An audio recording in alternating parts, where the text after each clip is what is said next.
ई video रे आपण मानक दुईटा बड़ खबर रही। वीडियो के लास्ट तक देखुन। वीडियो सब खबर बहुत गुरुत्वपूर्ण। प्रकाश पाइला छात्र छात्री मानक लगी खरा छुट्टी। तेबे राज्य सरकार छात्र छात्री मानक लगी खरा छुट्टी घोषणा करिछन। तार संगे संगे किसान योजना रे जारी हला आर गोटे बड़ अपडेट आपण माने जानबार बहुत जरूरी। आसुन गुटे गुटे कर सब खबर जानमा। तार आगर आमर चैनल जदि नुआ आसीतिबे ताले वीडियो को गुटे लाइक करी चैनल के सब्सक्राइब करूँ कहें बेले एंता एंता वीडियो आगे देखबार लगी। पहला खबर है शिक्षा वर्ष 2024-25 लगी जारी कले कैलेंडर।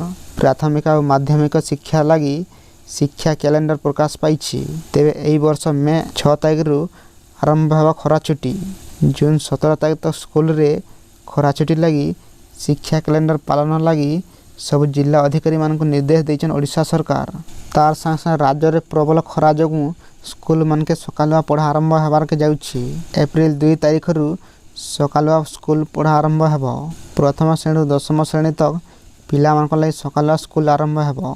सकाल 7 बजे रु 11:30 तक सकालुआ पढ़ा आरंभ हेबो। खबर नंबर 2 प्रधानमंत्री किसान योजना रे जारी हला आर गुटे नुआ बड़ अपडेट जेनटा कि आपण माने जानबार बहुत जरूरी।